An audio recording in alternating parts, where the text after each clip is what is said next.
a little bit of the gift of gab, but and I like to move around a little bit. I wrote some comments down, and we'll stick to that in a minute, just so I don't keep you here forever. But I got to start off with a little bit for just a second.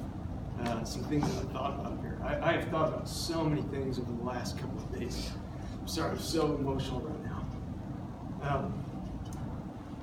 I absolutely love our country. What a great place. What great opportunities we all have. And the fact that it opens its welcoming arms to people of all nations to come here and make something better for themselves. And that a little bit ties into my family. As Colonel the Rescue mentioned, I've got 2 boys out serving in faraway places. I miss them. But I'm so stinking proud of them. As miserable as they can be that far away from home, every Monday we get to email them for a little bit. Quick exchanges, no phone calls. Twice a year they get to call their mom, Mother's Day and Christmas, and I tag on and get to say my piece. And what a great time. My daughter Kylie, the oldest, her husband's from Belgium. Because of a great career. We spent about 9.5 years overseas. I had to retire or I was going to get some assignment that I really didn't want. No, honestly, we've had some great assignments and taken us some great places. And so if you'll indulge me for a minute, as Colonel Rescue mentioned, so I've tested well in Portuguese. I probably really couldn't speak it, but I get about 60% of it spoken to me. Spanish fluent, German conversant, but our children, obviously Jade now speaking Spanish. Tanner, the second boy, that kid is so stinking smart I can't keep up with him. And I came home one day and said to Jenny, we'll slow him down. In the 3rd grade, we pulled him out of the school on Geilenkirchen Air Base and took him to the downtown, the Grundschule in Turin, Germany. That kid is fluent in German now. And so we converse that way. We went to Spain for a 1-year assignment to staff college. That kid faked sick for about 43 days.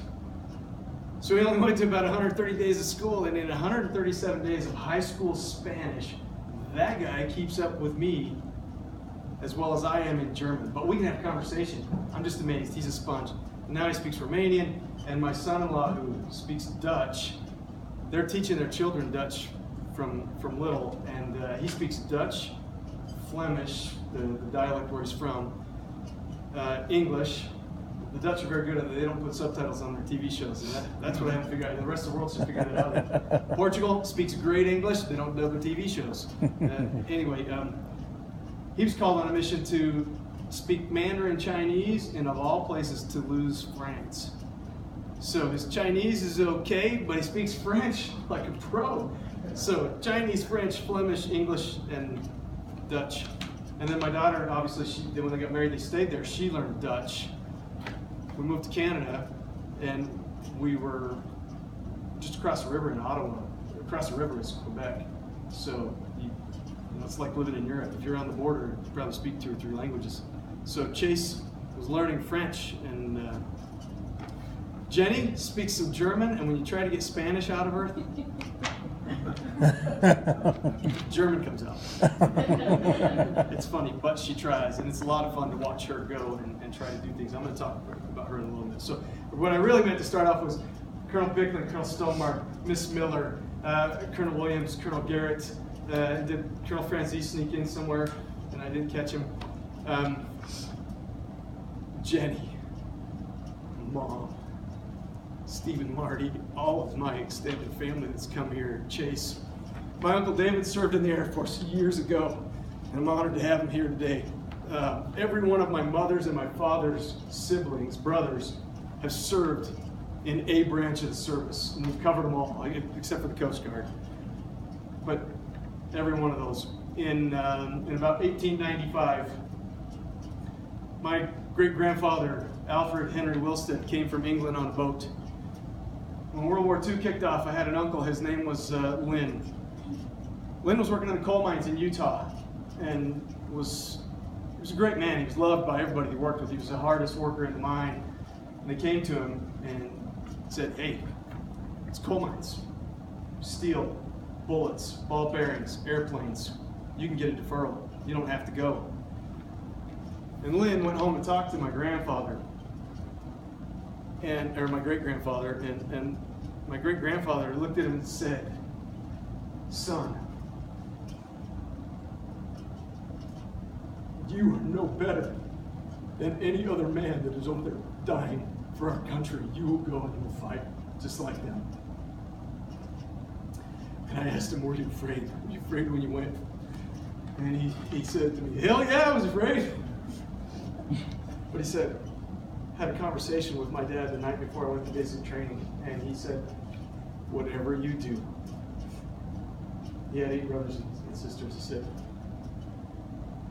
"we all share the same last name. Whatever you do, you go and you be a man, and you protect this last name. You don't disgrace it." And he told me that he had thoughts of the night before he shipped out and he went to the Pacific. He had some thoughts about running away, but he remembered that conversation with his dad. And he stayed and he fought. Now I talked to him, and you can tell him I have a pretty steep religious background. I asked him, "Did you ever feel the Spirit? Did you ever feel any kind of inspiration while you were there?" And he told me one time that he was a sergeant on a 50 cal gun, and he kind of played it down. He said, "No, not really." But one night they were in the foxhole. He just had this feeling that they needed to get out of the foxhole, and he told all the men, everybody out of the foxhole, and they were headed out away from the enemy. He said, no, the other side. And the guys kind of looked at him like, "Are you crazy? You're headed into the fight." And one guy kind of fought him on it, and he grabbed the guy. Lynn was the biggest of the Wilsteads. These guys were some scrappers. And he grabbed him. I'm a runt compared to me. This is my brother. He grabbed the guy, threw him out of the foxhole in the direction of the fire, and then he got out himself, and the next shell hit inside the foxhole, and they were shelling behind it, and saved their lives. So anyway, a grandfather that came from England but believed in America and told his son, "You go and fight." And then he said to him, "Don't worry, your younger brother will be along after you." And the younger brother went. He said, "You got any advice?" He said, "Do not join the army. You will walk your brains out." And he said, "Go join the Navy, ride a boat." At the end of the war when they met, he said, "Thanks a lot. Every island we came to, I got off that ship, I walked across it, got on the ship on the side. I walked across the Pacific." So, I'm going to take a few more of your minutes. I just wanted to talk a little bit about how I wound up here now. That heritage that believes in America, that believes in this flag, it means a lot to us. Why did we listen to an instrumental? Because when we were kids, we used to go to the theater on base at Hill Air Force Base before the movie starts. It was the best part. I didn't care what played. It was the best part. It was so exciting to just stand there and watch men in uniform, or guys in civvies put their hand over their heart and figure out that's what you did. How amazing. And so I hope that my family would hear that today and have that reminiscence of base theater. Just a little thing that means so much to us. America. America.